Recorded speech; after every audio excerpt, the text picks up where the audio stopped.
চলো চলো চলো চলো তাড়াতাড়ি চলো তাড়াতাড়ি চলো তাড়াতাড়ি চলো চলো গাছ খাসি রান্না হবে আজকে। কি দিয়ে রান্না হবে? ডিম দিয়ে গাছ খাসি হবে। চলো। নমস্কার বন্ধুরা, আজ আবার চলে এসেছি একটা নতুন রেসিপি নিয়ে, একদম ভিন্ন স্বাদের। তো স্বদেশে ঘরকন্যায় তোমাদের সবাইকে আবারও একবার অনেক অনেক স্বাগত জানিয়ে আজকে ভিডিওটি শুরু করছি। আশা করি প্রথম থেকে শেষ পর্যন্ত দেখবে তোমরা, আর তোমাদের অবশ্যই ভালো লাগবে। আর আজ আমি যে রেসিপিটি দেখাবো এটি তোমরা বাড়িতে অবশ্যই একবার ট্রাই করবে। একঘেয়েমি রান্না খেতে কখনোই ভালো লাগে না, একটু ভিন্ন স্বাদের করলে মুখও ছেড়ে যায় এবং পরিবারের সকলেরও ভালো লাগে। একঘেয়েমি রান্না খেয়ে খেয়ে সবাই বোর হয়ে যায়। বন্ধুরা, ওকেও কাটা শেখাতে হবে। রিনা সাবধানে, কিন্তু দেখো পাশে একটা রয়েছে, এটা যেন ক্ষতি না হয়, এটা আবার হবে। একদম এইখান থেকে কোপ মারো। যা, একটু জোরে মারো, নাহলে কাটবে না তো। যা, ওটা কেটে গেছে, বেশ দাও এক কোপ দিয়ে জোরে। ওইভাবে দেয় না, এইভাবে দেয়। দেখো কেটে গেল, কি সুন্দর। বন্ধুরা, ও এখন শিখছে তো, সবে টাইম লাগবে একটু। নিচু করো, আঠাটা গায়ে ভরবে। হ্যাঁ হ্যাঁ, চলো এবার সোজা চলে যাবো একবারে রান্নাঘরে। তো বন্ধুরা, ইঁচড় কাটার পর চলে এসেছি একদম রান্নাঘরে। আর আজ আমি রান্না করব ডিম ইঁচড়, আর একদম নতুন স্টাইলে। হয়তো অনেকেই জানোই না প্রায় আজকে যে স্টাইলে রান্না করব, কিন্তু এটা খেতেও ভীষণ সুস্বাদু হয় এবং বাড়ির পরিবারেই আঙুল কেটে পুটে খাবে। তো ভিডিওটা দেখতে থাকো। প্রথমেই চলো কেটে নিই আমি ইঁচড়টা। বাহ, ইঁচড়টা ভালোই আছে, ভীষণ মশা। উনুনটা ধরিয়ে নেব।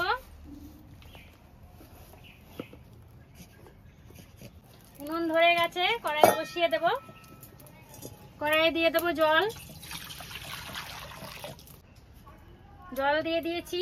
কেটে রাখা ইঁচড়গুলো বন্ধুরা সেদ্ধ করে নেব। আর এই জলেই আমি ডিমগুলো দিয়ে দেবো সেদ্ধ হতে। আর এগুলো সেদ্ধ হতে হতেই একটু মুখ ছেড়ে যাওয়ার জন্য কাঁচা আম খেয়ে নেব, ঝাল ঝাল। এই ইঁচড়ের ফাঁকে ফাঁকে ডিমগুলো সেদ্ধ করে নেব। ডিমগুলো দিয়ে দেবো। তোমরা চাইলে আলাদা আলাদা সেদ্ধ করে নিতে পারো, তবে একই সঙ্গে হয়ে গেলে একই সময়ে কাজটা হয়ে যাবে। এবার এটা সেদ্ধ হতে থাকুক। হ্যাঁ, সেদ্ধ হয়ে গেছে। এবারে নামিয়ে নেব, সব ইঁচড়গুলোকে বার করে নেব।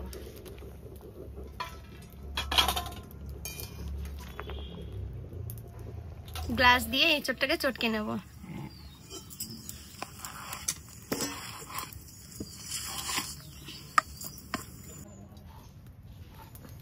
কেটে রেখেছিলাম ডুমু ডুমু করে আলু। আলুগুলো ভালো করে নুন হলুদ দিয়ে ভেজে নেব। হালকা আঁচে ভালো করে আলুটা ভেজে নেব।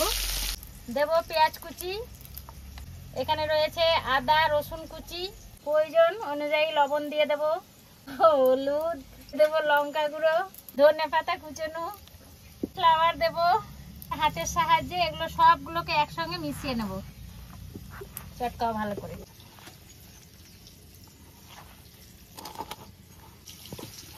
সমস্ত উপকরণ দিয়ে ইঁচড়টা দেখো ভালো করে চটকে নিয়েছি, যেন একদম মুঠো তৈরি হয়ে যাচ্ছে। এইভাবে করতে হবে। এবারে দেখো এটাকে কি করব। একটু এই যে এইভাবে করে নেব। করে নিয়ে এই এক একটা পিস ডিম নিয়ে তারপরে আবার কিছুটা দেব এখানে ইঁচড় দিয়ে। সবগুলোকে এইভাবে একটা শেপে তৈরি করে নেব। এখানে একটু ফাঁকা রয়েছে, তাই আবারও এখানে দিয়ে দেবো, যাতে ডিমটা দেখা না যায় বা ভাজার সময় বেরিয়ে না যায়। সুন্দর করে প্রত্যেকটা এই শেপেই তৈরি করে নেব। এই যে কি সুন্দর একটা গোল আকার চলে এসছে। সবগুলোই বন্ধুরা এভাবে করে রেডি করে নেব। বন্ধুরা দেখো কি সুন্দর তৈরি হয়েছে, বিভিন্ন হাতের বিভিন্ন সাইজ। তোমরা যখন তৈরি করবে নিজের মতো করে সাইজ করে নেবে। আর এটা দেখো একদম, এটা তো আরো সুন্দর হয়েছে। তবে যেহেতু আমরা বাড়িতে 6 জন মেম্বার, তাই 6 পিস করেছি। তোমরা তোমাদের মতো করে নেবে। এবার এগুলোকে লাল করে ভেজে নেব। তেল গরম বসিয়ে দিয়েছি, একে একে সবগুলো। আর একটু আঁচটা কমিয়ে দিয়ে আস্তে আস্তে করে ভাজতে হবে, না হলে ভেতরটা কাঁচা থেকে যাবে আর উপরটা পুড়ে গিয়ে লাল হয়ে যাবে। উল্টে পাল্টে সব দিকটাই ভালো করে ভেজে নেব। এটা দেখে মনে হচ্ছে না যে এর ভেতরে ডিম আছে, কিন্তু যখন ভেঙে খাওয়া হবে তখন আসল মজাটা পাওয়া যাবে। হয়ে গেছে ভাজা। ঠিক এইরকম একটু একটু ব্রাউন কালার হবে, তখনই নামিয়ে নিতে হবে। না হলে পরে যখন তরকারিটা খাবো আমরা ভেঙে, তখন কিন্তু চিমড়ে হয়ে যাবে বেশি লাল করলে পরে। আর আগের থেকেই আমি আলু ডিম কিছু ভেজে রেখেছি।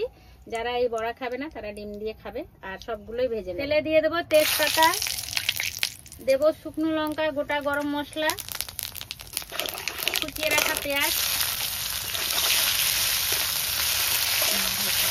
রসুন পেঁয়াজ আদা পেস্ট করা,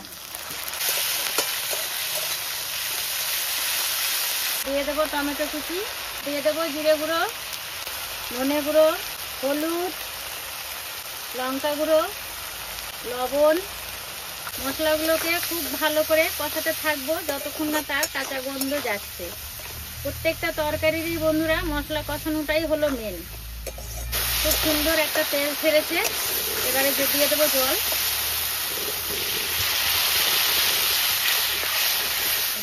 রাখা আলু। এবারে একটু কিছুক্ষণ এটা ফুটতে দেবো যাতে আলুগুলো ভালো করে সেদ্ধ হয়ে যায় আর মশলাগুলো ভেতরে ঢুকে যায়। দিয়ে দেবো স্বাদ মতো একটু মিষ্টি। আলুগুলো সেদ্ধ হয়ে গেছে।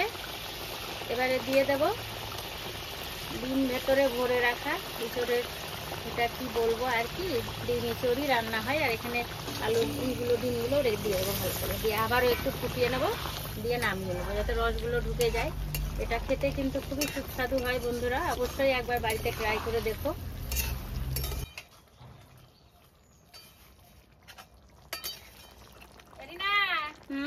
রান্না বান্না এই তো হয়ে গেছে। তাড়াতাড়ি করো, সবকে খেতে দেওয়া লাগবে কিন্তু। এইখানে তো 2টো বাজিয়ে দিলে। নামানোর আগে দিয়ে দেবো গরম মশলা,